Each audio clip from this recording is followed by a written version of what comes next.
Board के कक्षा 12वीं के सभी विद्यार्थी ध्यान दें। आज की इस क्लास के अंतर्गत वार्षिक परीक्षा का आपका हिंदी का जो पेपर है वह पेपर आपका 25 फरवरी के दिन होने वाला है।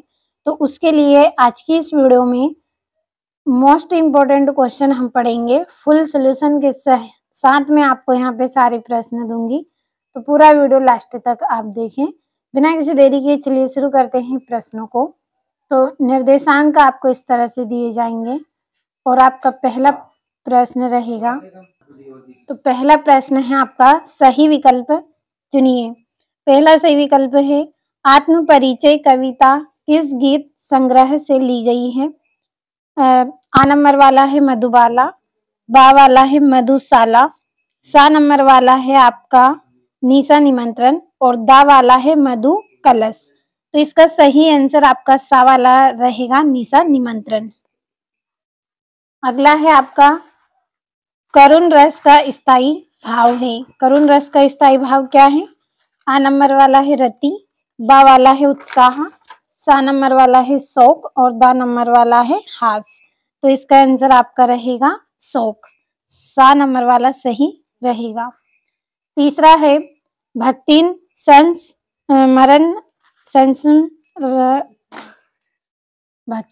संस्मरणात्मक रेखा चित्र इनमें से किस संकलन में संकलित है। तो इसका आंसर आपका रहेगा दा वाला, स्मृति की रेखाएं, दा वाला सही आंसर है। चौथा है सतिया का अर्थ है। सतिया का अर्थ क्या है, स्वास्तिक चिन्ह। क्या रहेगा, स्वास्तिक चिन्ह, आ वाला सही रहेगा। पांचवा है आपका अतीत में दबे पांव रचना में मोहन जोदड़ों को देखकर लेखक ओम थानवी को याद आ गया। तो इनको क्या याद आ गया था, गांव कुलधरा। आ वाला आंसर सही रहेगा, गांव कुलधरा। अब बढ़ते हैं अगले प्रश्न की ओर।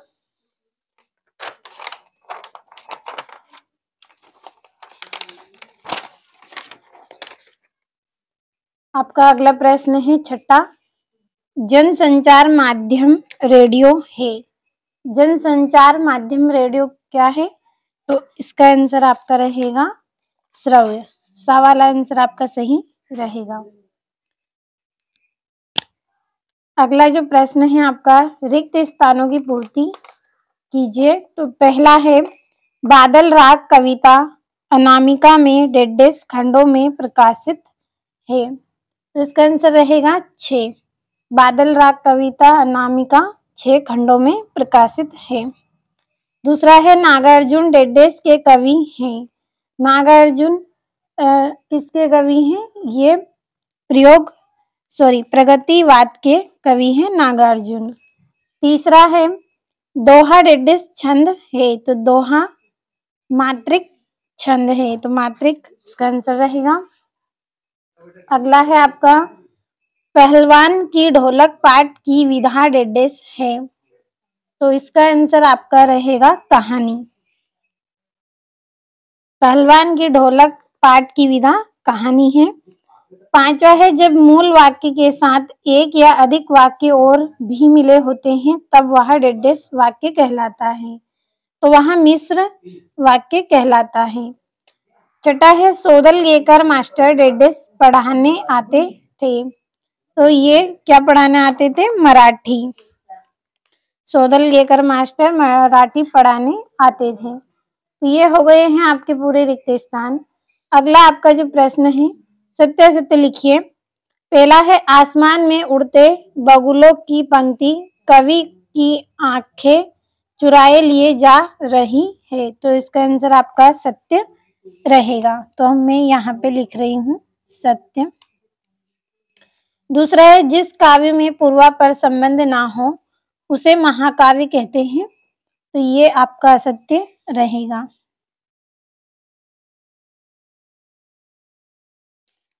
अगला है इंदर सेना सबसे पहले गंगा मैया की जय बोलती है। तो ये आपका सत्य रहेगा।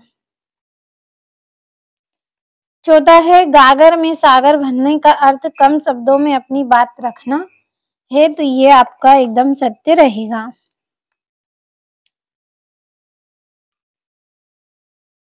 अगला प्रश्न है आपका, सिंधु घाटी सभ्यता में संतरे और अमरूद फल उगाए जाते हैं, तो ये आपका असत्य रहेगा।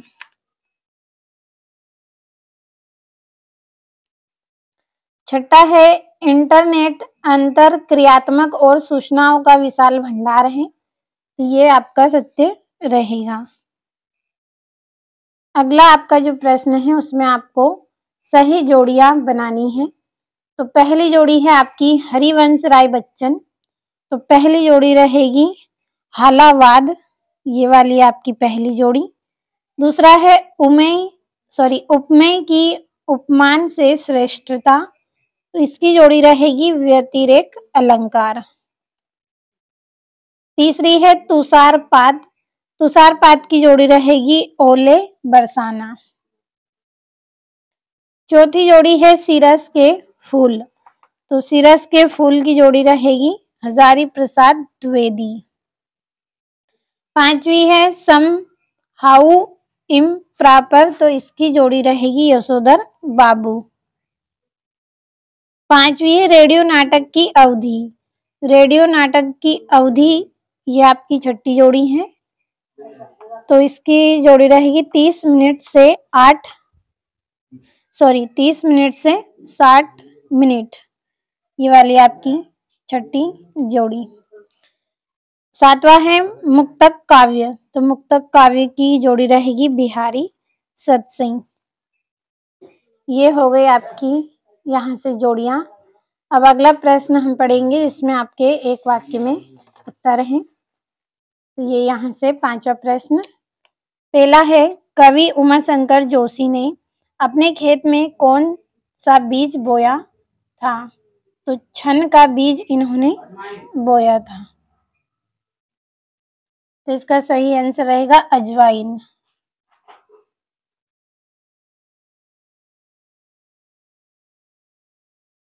अजवाइन का बीज बोया था।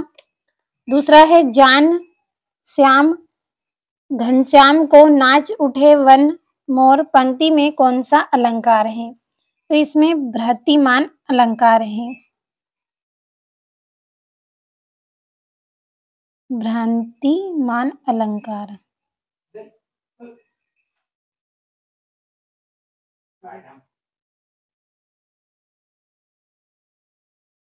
अगला प्रश्न है आपका, आधुनिक युग की मीरा किसे कहा जाता है? आधुनिक युग की मीरा महादेवी वर्मा को कहा जाता है।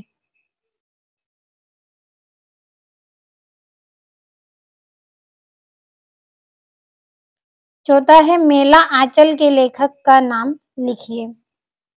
फणीश्वर नाथ रेणु।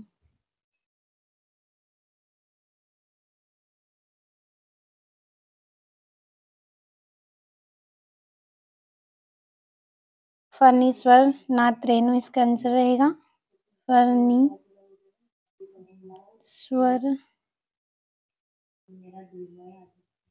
नाथ रेणु। अगला है पांचवा, कांट की हांडी बार बार नहीं चढ़ती का अर्थ लिखिए, तो इसका आंसर है छल कपट का व्यवहार हमेशा नहीं चलता।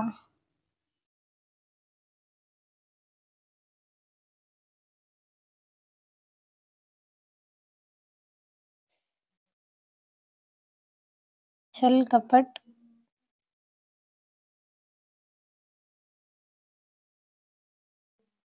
व्यवहार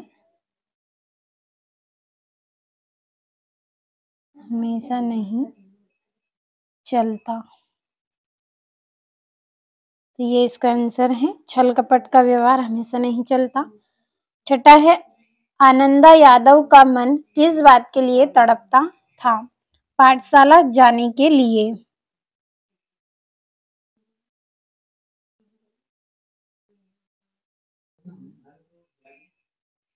पाठशाला जाने के लिए इनका मन तड़पता था।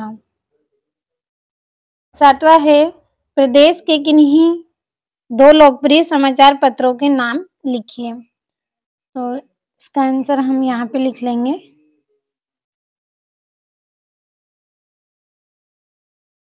दैनिक भास्कर और अगला है आपका मालवा अखबार। अब आपके यहाँ से प्रश्न शुरू हो गए हैं 2-2 नंबर के। छठा है, रचना के संदर्भ में अधड़ और बीच क्या है? तो यहाँ से ये आपका छठा प्रश्न है। आपको स्क्रीनशॉट लेना है और कंप्लीट अच्छे से कर लेना है सभी प्रश्नों को।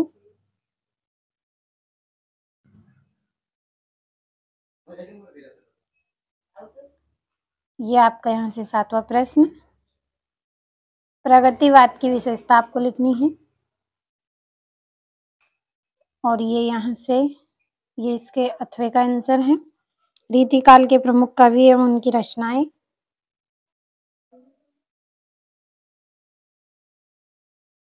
अगला प्रश्न है ये आपका 8वां, दो प्रमुख महाकाव्य और उनके रचनाकारों के नाम बताने हैं आपको। और ये अथवा है, निबंध को गद्य की कसौटी क्यों कहते हैं?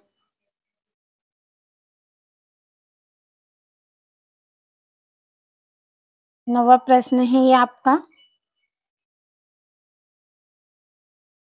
और ये इसका अथवा।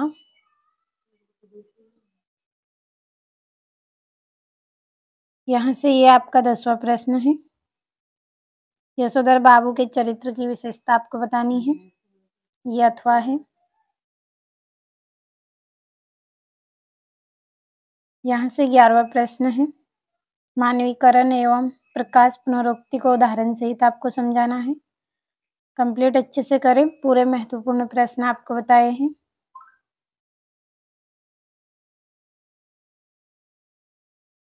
और ये आपका अथवा है यहाँ से। ये 12वां प्रश्न, निपात शब्द किसे कहते हैं? ये इसका अथवा है। तत्सम शब्द और तद्भव शब्द में अंतर बताना है। ये आपका 13वां प्रश्न, निम्न वाक्यों को शुद्ध करके लिखिए। और राष्ट्रभाषा से आप क्या समझते हैं?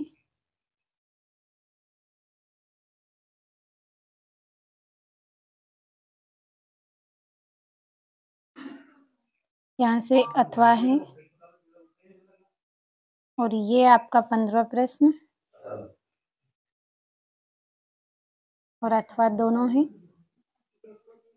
और ये यहाँ से आपको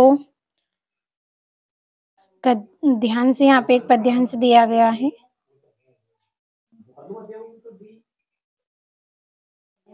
और ये यहाँ से इसका अथवा। ये यहाँ से भी कंप्लीट करें। जल्दी से अगले प्रश्न की ओर बढ़ेंगे। तो ये यहाँ से शमशेर सिंह बहादुर सिंह का आपको काव्यगत परिचय करना है। ये यहाँ से। और ये कुंवर नारायण, रचनाएं भाव पक्ष कला पक्ष। और फणीश्वर नाथ रेणु।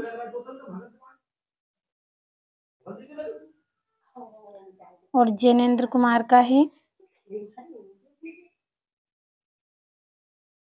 और ये यहाँ से साहित्य में स्थान। और दूर के ढोल सुहावने होते हैं का भाव पल्लवन करना है आपको। और अपने विद्यालय में आयोजित होने वाली राष्ट्रीय पुस्तक प्रदर्शनी का विज्ञापन आपको तैयार करना है। और ये यहाँ से। और यहाँ से कंप्लीट करें। और ये यहाँ से। और ये व्याख्या है आपकी।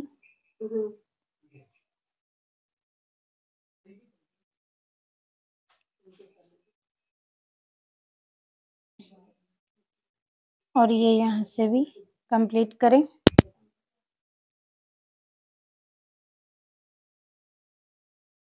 और एक ये आपको यहाँ पे शिकायती पत्र करना है। और ये इसका अथवा है, बधाई पत्र करना है जिसमें। और ये राष्ट्रीय एकता और अखंडता पे आपको निबंध करना है। और ये यहाँ से भी कंप्लीट करें।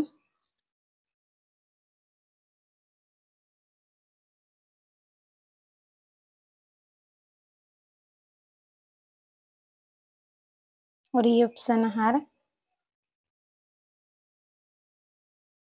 और विद्यार्थी जीवन में अनुशासन का महत्व।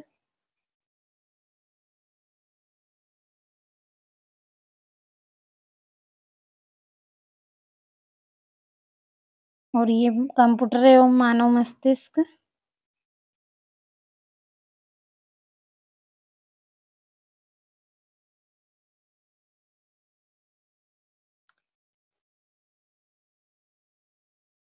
और प्रदूषण की समस्या और समाधान पर निबंध।